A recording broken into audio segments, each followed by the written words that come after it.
कळवण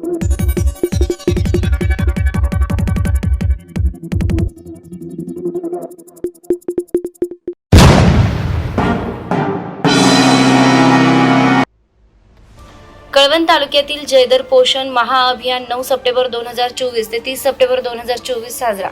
ठिकाण जयदर 1, प्रकल्प कळवण 2.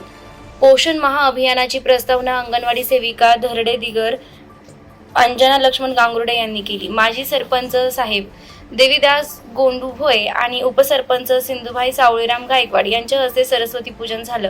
अध्यक्षस्थान सरपंच भोये यांनी स्वीकारले. पोषण महाअभियानांतर्गत घेतलेले कार्यक्रमविषयी अंजना लक्ष्मण गांगुर्डे यांनी सांगितले. गरोदर मातेच्या आहाराविषयी लता देवीदास भोये यांनी माहिती दिली. कोसवन अंगणवाडी सेविकेनं आहाराविषयी गीत गायलं. 1000 दिवसाचं महत्त्व मातांना पटवून दिलं.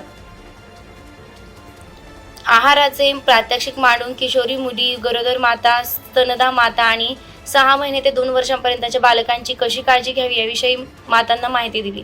कार्यक्रमासाठी सरपंच, उपसरपंच, बागुल सिस्टर, आशा सेविका पद्मिनीबाई बागुल, गरोदर महिला, स्तनदा माता, किशोरी मुली उपस्थित होत्या.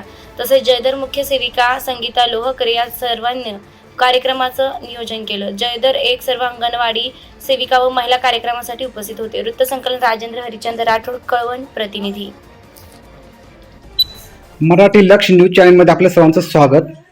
पोषण अभियान सप्ताहाबद्दल तुम्ही जो कार्यक्रम ठेवला आहे त्याबद्दल तुम्हाला काय बोलायचं आहे, बोला.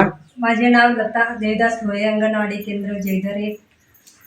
पोषण अभियान सप्ताह कळवण प्रकल्प 2, बीट जयदर 1. आम्ही सर्व जयदर 1 बीटाने एकत्र कार्यक्रम ठेवलेला आहे. त्याबद्दल मी आज तुम्हाला गरोदर मातेने रोजच्या आहारात कसं आहार घेतलं पाहिजे त्याच्याबद्दल मी 2 शब्द माहिती सांगणार आहे. पोषण अभियान सप्ताहाबद्दल तुम्ही जो कार्यक्रम ठेवला आहे त्याबद्दल तुम्हाला काय बोलायचं आहे महिलांना सर्वांना, बोला. पोषण आहार सप्ताह आहे ना, तर तो घेतला तर महिलांच्या मनामध्ये आपण कडधान्य घेतले पाहिजे, डाळी घेतल्या पाहिजे आहारामध्ये. गरोदर माता, प्रसूत माता, मुलांनी पपई खूप उपयुक्त आहे. पालेभाज्या, कढीपत्ता आहे तिकडं, पुदिना, कढीपत्ता, शेवग्याचा पाला, या भाज्या हे पण खाल्लं पाहिजे. याच्यामध्ये खूप जीवनसत्व असतात. नंतर हे जायचा मोर आहे, कारले, वांगे, बटाटे, सगळ्या आहारामध्ये सगळ्या भाजीपाल्यांचा समावेश आला पाहिजे. म्हणजे होणारी पिढी येणं चांगली जन्माला येईल. म्हणजे मातांनी जर खाल्लं, मातांनी आणि किशोरवयीन मुलींची अगोदर काळजी घेतली पाहिजे.